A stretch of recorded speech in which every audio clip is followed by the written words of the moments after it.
Hello, everybody. My name is Susan, and I haven't produced any content in a while because I didn't feel like I had anything to say, but the time has come. So I was watching Julie Green Ministries' prophetic word for today, and I was just, I'm always surprised at the accuracy of. She's got a Telegram group called Prophecies Fulfilled. So she gives these prophetic words, and they're really specific, and she names names and um, a lot of things a lot of prophetic ministers wouldn't even approach. She ain't scared, so she just says the names, and she whatever the Lord gives her, she prophesies it. And she, in the Prophecies Fulfilled group, there's they find the headlines that match up to the prophecies that she gave, and she'll say like this, the ones on the screen, the Appalachian Mountains will be in your news once again, and the reason why it's going to be significant or shocking or whatever. She has a lot of these, and I don't want to play too much of it. You can go to Julie Green Prophetic Ministries page. Let me find her channel, Julie Green Ministries on YouTube, and watch her videos and just get a feel for the type of ministry that she does. And then there's Amanda Grace, does something similar, and there are several other prophetic ministers. And I have to give a shout out to my pastor who taught the School of the Prophetic at Christian International for 30 years. And so I was raised in this prophetic movement, and I recognize things changing. There's a shift in the prophetic movement that's happened. Um, and this shift is indicative of changes that are happening in the world around us. And I believe we're going to see some major changes coming up soon. The ones that interest me the most are changes to the judicial system, because I've had some problems with the law. So I started studying the law and different things, and the what it has led up to with the group of people that I've been studying with is these prophetic words are they're prophesying a mass exodus, and someone who is not um, privy to the movement that is happening um, wouldn't be able to put two and two together, but I immediately knew what she was talking about. And so I'm going to go over some of it right now. And at the end, I'm going to give you a resource. If you want to be part of the mass exodus, I'm going to show you how to do it. And well, I'm not going to show you how to do it. I'm going to point you to some people who can show you how to do it.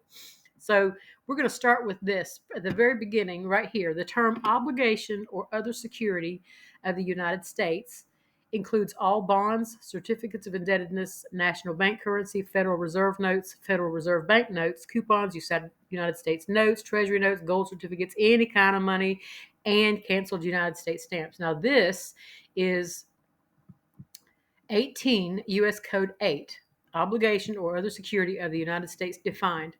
And I want you to specifically notice obligation of the United States, bills. Okay. So when somebody tells you that your debts are prepaid, this is the code that tells you your debts are prepaid. This is a United States code, which means it's codified. It's been a public law. It was first a House Joint Resolution 7310, and then it was codified in public, or it was House Joint Resolution 192, codified into Public Law 73, or it was enacted in Public Law 7310 and codified in 18 USC 8. So your bills, like your phone bill, your electric bill, your car bill, your your bills are obligations of the United States. If I have to explain that, let me know. It seems like it's pretty self-explanatory there, but those things are obligations of the United States. There is a way. There are several ways actually that your bills, your power bill, your credit card bills, your laundry and grocery bill is the obligation of the United States. Okay, so how is that so? Because number one, the United States is a corporation. The United States is not the United States of America. The United States of America is the land. Actually, America is the landmass that we live on. Each of the states is their nation state, and it's the dirt that you stand on is the land called whatever state you're in. So I'm on the land commonly known as Florida. There is another jurisdiction on top of that, which is the Admiralty Maritime Jurisdiction, and that is where the state of comes from, and it's a corporate entity, which is a dead legal fiction, and it's in one of these tabs. I'm not sure which one, but I got it in order, so I'm just going to go by this. So, in 2000, the Supreme Court, and this is Bond versus United States, the Supreme Court held that the American people are, in fact, sovereign and not the states or the government. The court went on to define that local, state, and federal law enforcement officers were committing unlawful action against the sovereign people by the enforcement of the laws and are personally liable for their actions. That one's pretty self-explanatory too, so I'm not going to go into that, and it's pretty cut and dry there. If you have questions, let me know. A county is a person in a legal sense, a person, but a sovereign is not. So when you read all these codes and statutes to say a person this and this person is responsible for that, and any person who this and any person who that, doesn't apply to the American people, who are in fact sovereign. Okay? The United States citizen is not sovereign. It's a 14th Amendment citizen. But there's a delineation that needs to be made, is that the United States citizen is not the living man that can, fog a mirror. The United States citizen is a dead legal fiction that is made of paper. It's the corporate ens legis. And if you want to find out more about that and learn the ins and outs of the difference between the ens legis and the living man or woman, I'll put some resources on the screen here in a minute for you to find out about that as well. Okay, so the sovereign is not a person according to the law or in a legal sense. Next, we have this. Interesting. Now, this is not a law. This is someone's comment, but it was a very good comment, so I want to read it to you. Is it law? If it's a code, rule, regulation, ordinance, or statute, it is not a law. It's a rule of law, and that is not the same thing. Statute only applies to state employees and people that don't know the difference between their self and their person. The person would be the birth certificated entity and who have consented to the statute. So if you have a contract, it's your driver's license. When you go get a driver's license, you consent to follow the rules that they laid out. And if you operate in commerce, you are required to have a driver's license. So when people say, well, driving is a privilege, not a right, that in one sense is true, because driving is a commercially regulated activity. If you are delivering pizzas or moving people for money, like cab rides, Uber, whatever, you are required to have a driver's license because you are driving. You're driving for commerce. You're using the highways and byways as your place of business. But if you're just going back and forth to work, taking your kids to school, going to the grocery store, you are not operating in commerce, and you are not required to have a license. Okay. The next one is, any judge who does not comply with his oath to the Constitution of the United States wars against that Constitution, and the judge is engaged in acts of treason. Now, this is where it gets dicey, because whenever a judge acts where he does not have jurisdiction to act, the judge is engaged in an act or acts of treason. So we're going to have some legislative changes, because we've got a lot of judges out there committing treason. They're not asking people, were you operating in commerce? They're not giving people the opportunity to know. The claim is, well, it's publicly available, so they're going to hold you accountable to their standard, you have to have a driver's license, and they're not educating the law enforcement officers who are out there enforcing these codes and statutes. They're not educating them about the difference between private travelers and drivers in commerce. So it falls upon us. Here's the thing, is that as these law enforcement officers become aware of the differences in how to spot someone who is operating in commerce and someone who is not, what I'm seeing is that they're just not holding people to that the legal standard of drivers, because they don't want to break the law in the doing of their job. They don't want to violate people's rights. Um, I'm a back to blue kind of person because I think we need them, and I believe that they are caught in the middle of this. They're being told to enforce these unconstitutional codes and statutes, and they're not given the training to make a determination of law on the fly. But that's my opinion. Okay, so let's go back to judges. When acting to enforce a statute and its subsequent amendments to the present date, the judge of the municipal court is acting as an administrative officer and not in a judicial capacity. Courts, in administering or enforcing statutes, do not act judicially, merely ministerially. So, what is a ministerial court? That would be traffic court, because they're acting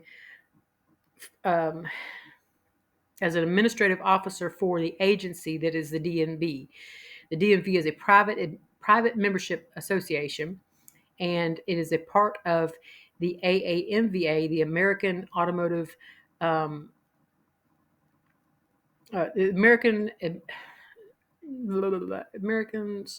Vehicle Administrators, and that is a private nonprofit organization. Their members are the various departments of motor vehicles in the states. So the AAMVA dictates the rules of the road, I guess, and everything that you can be fined for. And, they are responsible for increased litigation, and they contract with the courthouses, and the courts are acting ministerially for them. Now, here's the interesting part. A judge ceases to sit as a judicial officer because the governing principle of administrative law provides that courts are prohibited from substituting their evidence, testimony, record, arguments, and rationale for that of the agency. So if the agency says, well, this person, family court, this person is, guilty of neglecting their children because they, denied their gender or whatever, the judge is literally, his hands are tied. He can't, down here, let's at the bottom, he cannot substitute his judgment for that of the agency. So he can't say, well, the parent has the right to say this child can't have a chest binder at 13. Courts in administrative issues are prohibited from even listening to or hearing arguments, presentation, or rationale. That's kind of a heartbreaking statute right there, because they're not acting in a judicial capacity, and they're literally, I'm in several groups for families that are, up against CPS and different agencies that think they have rights to your offspring, and when they get to court, they feel like they get railroaded. And this is why the judge is not acting as a judicial officer. They're acting as an administrator. It says ministerial officers are incompetent to receive grants of judicial power from the legislature.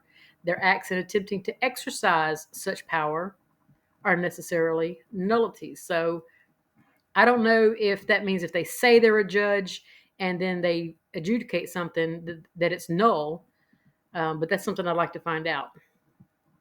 Let's go on to the next one, because I'm getting into a gray area here.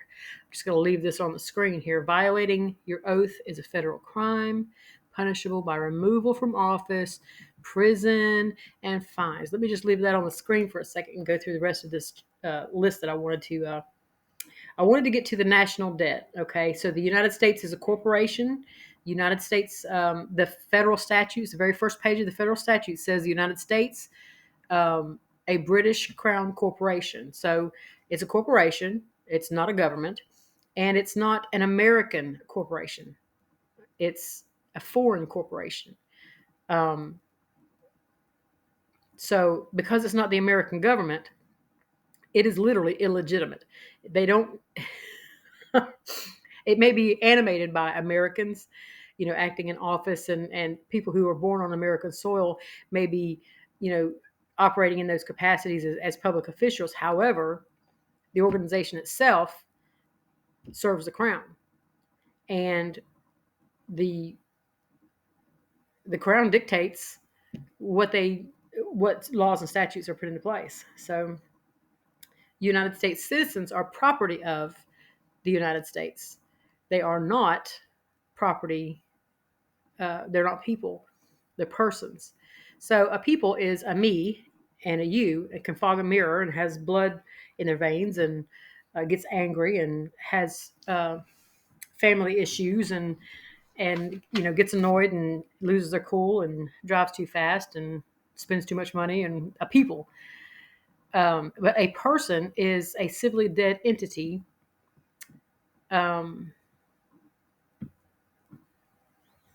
A citizen of the United States is a civilly dead entity operating as a co-trustee and co-beneficiary of the Public Charitable Trust, the private constructive Sisti K Trust of U.S. Inc. under the 14th Amendment, which upholds the debt of the USA and U.S. Inc.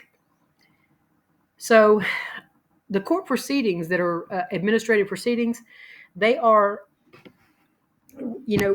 there's a moral argument brought to you. Well, you're here because you broke a law. No, you're not. You're here because they have found a way to make you think that you have done something bad and they're going to punish you, and you're just going to sign their plea agreement or whatever.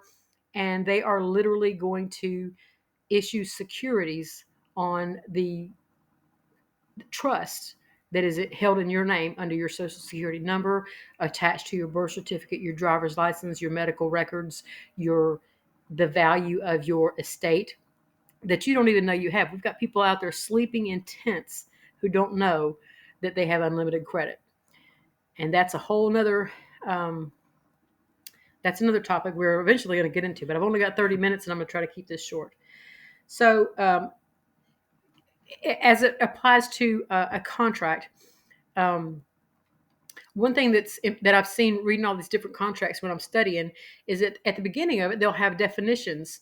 And for instance, with your mortgage, at the beginning it says your name, and then it says hereinafter referred to as the borrower, and the bank's name hereinafter referred to as the lender. Well, when they make those definitions only apply to that contract. The bank wrote that contract, so they get to define who plays what role. But they're lying. The fact of the matter is, the obligation of the bill is the United States. Now, if you are issuing a bill, check, or draft for money drawn by or authorized by or upon authorized officers of the United States or a United States citizen, that obligation is to the United States, or is of the United States. So let's go back over here. Let me get back on track here. I hope I'm making sense. If I'm not, I'll have to make another video because. Okay, so we the people are the creditors to the national debt. Now, the U.S. citizens are not creditors to the national debt. They are the debtors. But the debtor is created as a transmitting utility. It's a way to create a bridge between the real and the legal corporate fiction. The United States is a corporate fiction, and it cannot attain parity with the real. Attain parity means that it can't interact with the real. So what they did was they created a commercial entity and made you believe that it was you, or you just, by default believe it's you. Somehow or another, we believe that the name on the driver's license is our name, and it is not. I was given the name at birth of Susan Elizabeth. I already had my family name. That wasn't given to me. I was born into that family. So I have a given name and a family name. The legal name, they combine your given name and your family name, and they spell it in all caps, and that is Capitis Diminutio Maxima, which means the maximum diminishment of status. And that indicates um, either a corporation or the title to property or a slave. And that practice has its origin in the manumission papers um, from when slaves were given their freedom, and back when the 14th Amendment was, actually I believe it goes back before, back into Old England, when the landowners would chattelize their slaves, they would borrow against the inventory of slaves that they had on their property.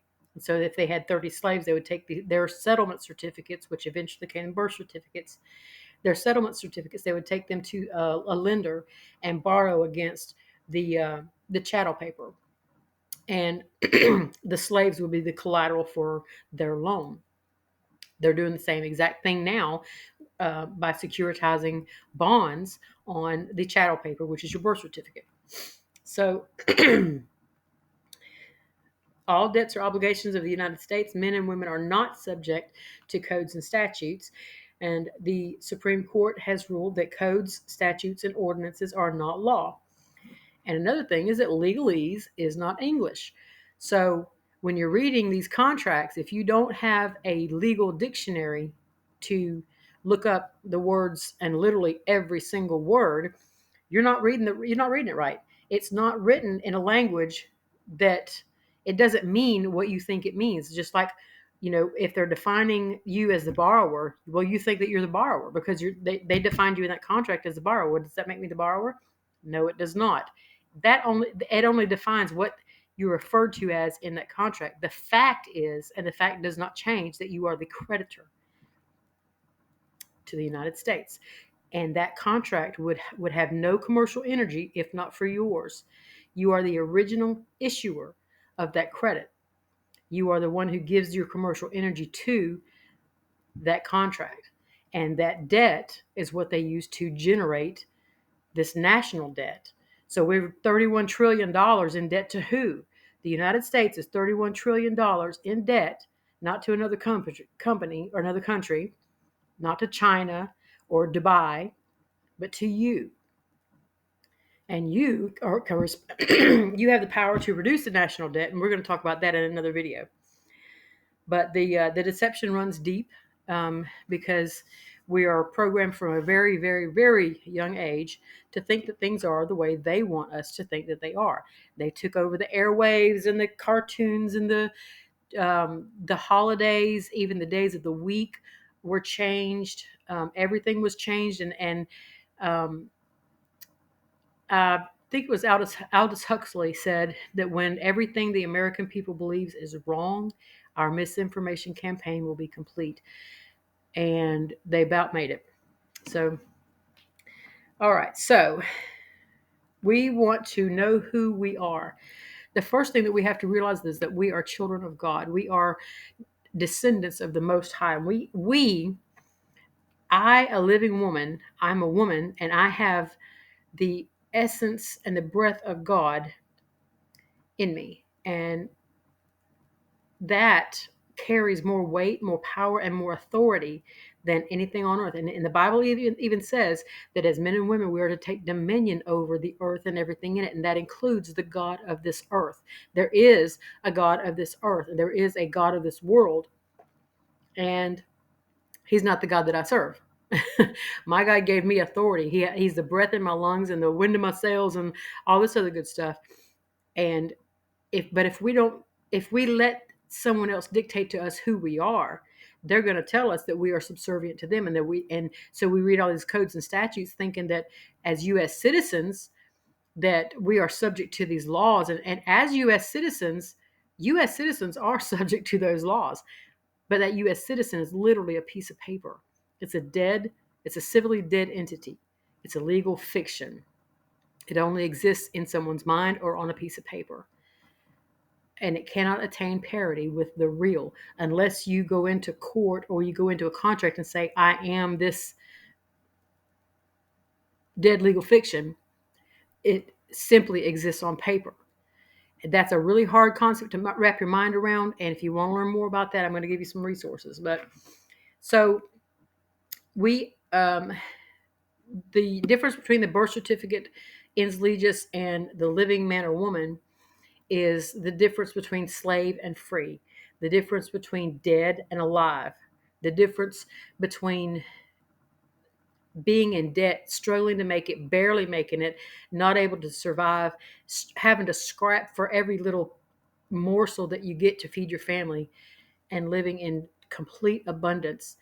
And I want to ask you, have you ever been, I remember as a young teenager, just, learning how to drive and driving, trying to figure out how I was going to pay for the insurance on my car and the gas and the maintenance and all that kind of stuff. And remembering, why does it cost so much money to live? Why do I have to pay taxes and insurance and tires and gas and all this other kind of stuff just to do what I need to do, what I want to do? I remember having that conversation with myself, and it didn't make any sense. And now I know why. It wasn't meant to make any sense. We are actually, when someone commits a trespass against us, we have free access to the courts. And that is, there's statutes, there's codes. And I actually have a printout of one of them. I don't have it on the screen, but when someone commits a tort or a trespass against you, you can go to the courts and say, I'm a woman and this person has trespassed against me and I require this in compensation. And, without having to pay $400 to file a suit or whatever, they're supposed to give you a hearing. And not doing that, it, number one, it strips any judicial officers of any immunity because they're operating in commerce. And number two, it's a violation of your rights, because if you are a living woman or I'm a living woman, if you're a living man or a woman and you don't have a contract with the Federal Reserve System or a banking system or something like that, that you have to pay money or pay, debt notes to access justice, then they're denying you your rights, and you have cause for a suit. So I want to interest everybody in the law of torts and trespass. So that needs to become part of our conversation, tort and trespass. We need to learn more about it and make it part of a conversation, because every time we talk about it and every time we have a conversation about it, we learn more about it, we discuss things, and they start making more sense. There's a great exodus that's being prophesied by all these prophets, and they're talking about this great exodus. The great exodus is disengaging from that United States citizen and knowing that you have control over it. It's not something that you are. Your U.S. citizen is something that you have. Your legal identity is not something that you are. It is something that you have. And we're going